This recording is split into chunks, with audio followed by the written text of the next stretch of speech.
Hello, everybody. Merry Christmas. Happy Hanukkah. Happy New Year. Whatever you celebrate, I celebrate with you. So, on this in Omaha, Nebraska, blustery, cold, and snowy day, ay, ay, ay. It's nice to have Zoom. We can still communicate and stay snugly warm. The video today is again going to be from my book, Between Earth and Heaven, A Beginner's Guide to Living a Spiritual Life. Today, we're going to talk about OBEs, NDEs, and astral traveling.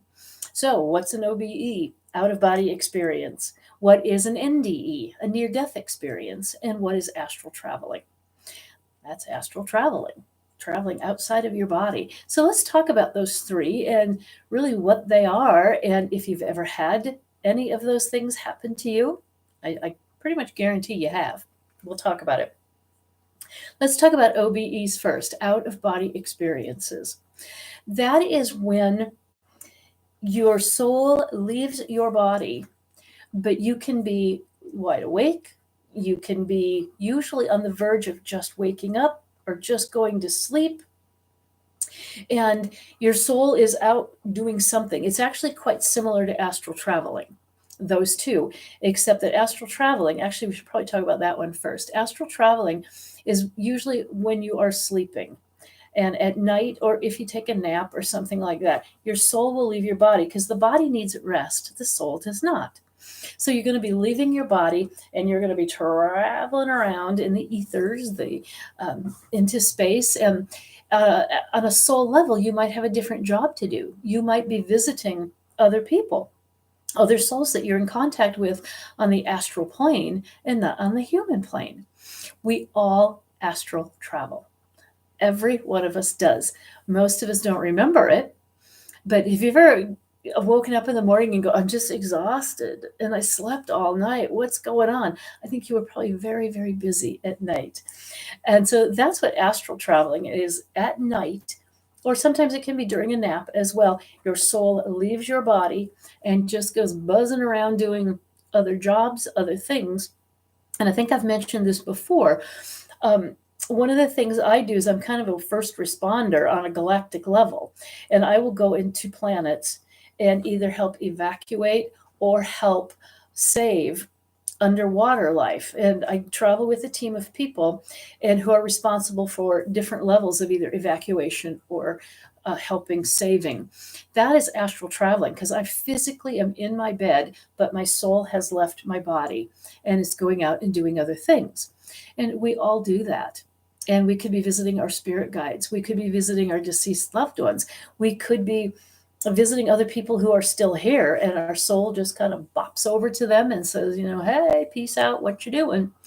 And like I said, we all do it. We might not do it every night, but we all do it. And it's just called astral traveling. Some people can do it on purpose. And there are classes out there. And there's classes on YouTube. I've never taken them, so I can't recommend or disclaim any of them. But it's something, if that's something that you want to learn how to do, you certainly can. And start with a YouTube. And if you find somebody in your area that is willing to teach that, to me, that's pretty effective. Is to find someone that you trust, and they will teach you how to go into a meditative state and how to set the intention of leaving your body and astral traveling. And you can do that at will, on purpose, whenever you want. But like I said, typically for all of us that don't do it intentionally, on the human level, we do it at night when we sleep. And you've heard him talk about that silver cord, and that silver cord is attached to your navel and to your soul. And that's kind of what brings you back. So if that silver cord snaps, that means you're going to be on the other side and you have transitioned and won't be coming back to the human body. Now, don't get scared because it can't accidentally sever. It can't accidentally be cut or break or anything like that. But it's that silver cord that keeps you attached to your human body. And only when it is your time is that silver cord severed.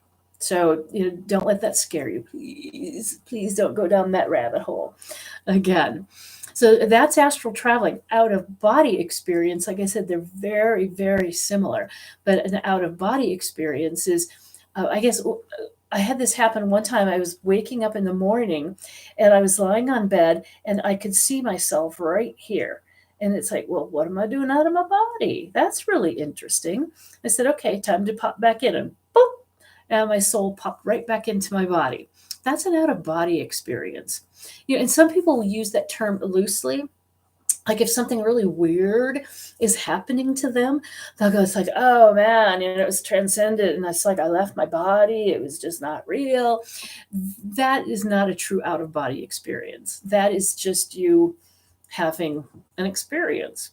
So out of body is when you are completely aware that you are not in your body and that you've left, and you can be looking down on it going, what the heck? What is this all about? Which is pretty cool. So then we move on to NDEs, or near death experiences. This is when it's very much like astral traveling. It's very much like an out of body experience. However, the difference is with a near death experience, usually you will meet loved ones on the other side. You will meet God. You will meet the deity of your belief system, because some people will meet Jesus, some people will meet Buddha, some people will meet another, an old guru that has passed on.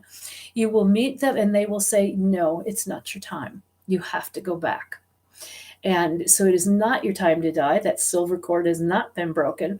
But usually an NDE happens along with some kind of a traumatic accident of some kind. And you find this probably the most frequently that you hear about are car accidents. But there can be near drownings. There can be automobile accidents. There can be, gunshots, acts of violence, something that is really traumatic to the body, typically. And that soul is like, oh, this must be it. I'm not hanging around here. And your soul pops out of your body and immediately goes either to a light, to what we call a wormhole. It's different for everybody. So there's really no way to completely explain it there where it's exactly the same for everybody. And you'll be greeted along the way, usually by deceased loved ones in the beginning. Then a lot of times people encounter Jesus, they encounter God, Buddha, and they feel light. They feel happy. They feel like themselves in the truest sense of the word. And a lot of times before they meet the deceased loved ones, they will hover over a body and realize, oh my gosh, that's me. That's my body. But really not have that big connection to it because there's no pain associated with it. And a lot of times, especially if it's in a traumatic or a violent way, that they'll just look down with love for that body that's there and realize, the trauma that's happened to it.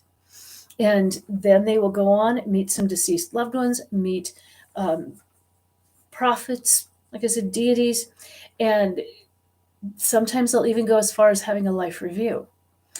And that has happened to me in just a little bit different way, and I'll go into that in a minute.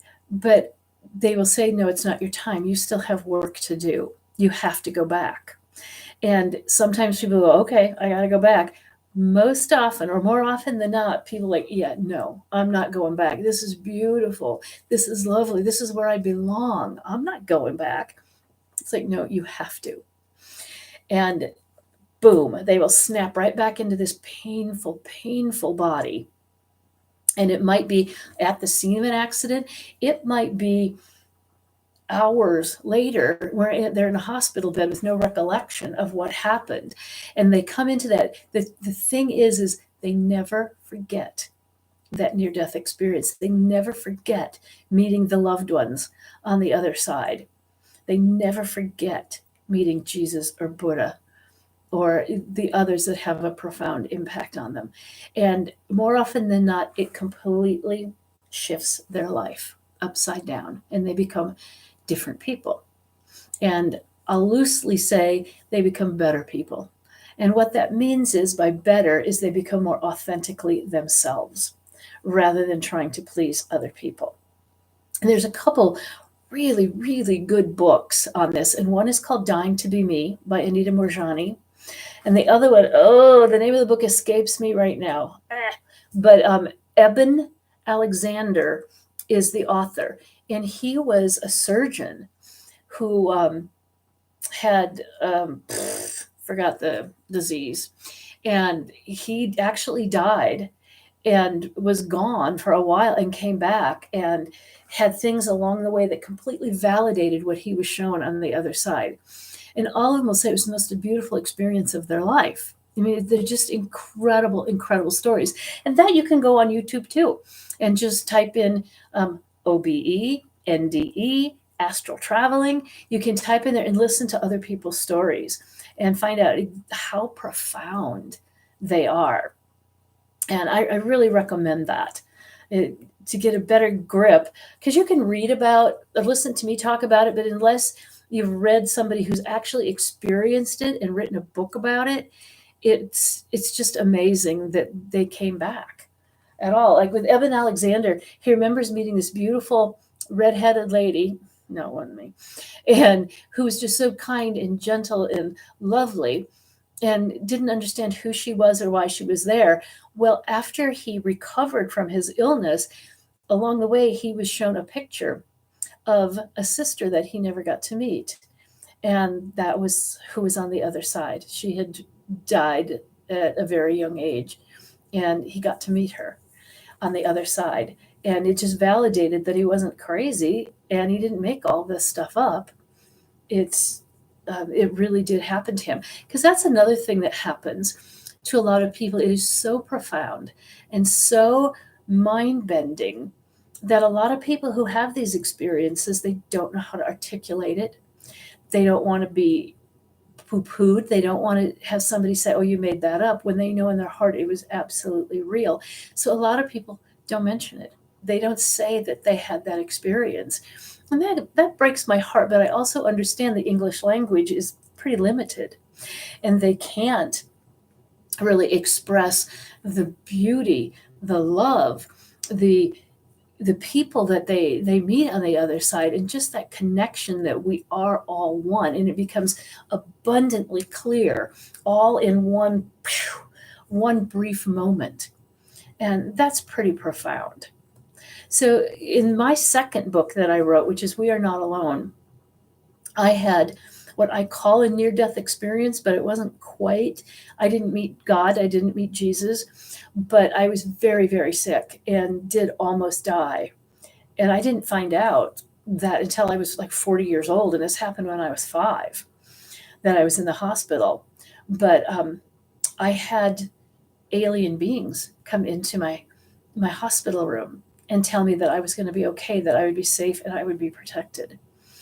And then the next day, my fever broke and I started getting better, although I was in the hospital for quite a while. But that has always stuck with me, that I would always be safe and always be protected. And most people might go, oh, that's so sweet, I'm always safe and protected. Well, me being maybe a little bit of the rebel that I am, said, ooh, I'm always safe and protected. Let's just take this out for a spin and see how serious they are. And so did some really stupid things in my youth growing up. But, they were right. I was always safe and I was always protected from everybody else, not necessarily from myself. And couldn't protect me from me. Thank goodness that's all shifted and that's all changed. So I just want you to know kind of the difference, because they OBE, NDE, astral traveling, they're all pretty intricately combined together. And it's just kind of fun to know the differences. So when someone says I had an NDE and someone said I had an OBE, it's like, okay, who goes first? Well, the NDE is usually associated with trauma of some kind. OBE is just I'm doing some work on the other side. Astral traveling typically happens at night, and you're out doing something else. You got like your part-time job. I don't know. So the metaphysical world is fascinating, and the more you get to know, and the more you kind of dive into those details, it clarifies things for you, but it also can explain maybe some things that you've had happen in your past. And, like that time lying on the bed and seeing my body here. At that point, I knew enough about out of body experiences that I knew exactly what that was. And I knew it's like, okay, come on, time, pop back in, boop, and it happened. So this way we can come from a level of understanding and clarity instead of fear. Instead, oh God, I hope that never happens to me. Be like, sweet, I kind of like that to happen to me. I think someday I would like to investigate on purpose astral traveling, because I do it all the time on a soul level at night, but I've never sat down and did the meditation to astral travel. And I just think that would be kind of cool. Anyway, all right, that's all I got for you for this month, but I think that's pretty exciting and hopefully clarifying for you. So again, Between Earth and Heaven, A Beginner's Guide to Living a Spiritual Life. You can get that from me directly, or you can get it on Amazon. So I wish all of you a very Merry Christmas, a very Happy New Year. I just heard a message from my guides that if you do want to book a private session with me, you can just go to christypeterson.com, and there's a contact me button, and you can get me through that. So I hope to hear from you, and everybody have a happy holidays, however you choose to celebrate them. Mwah.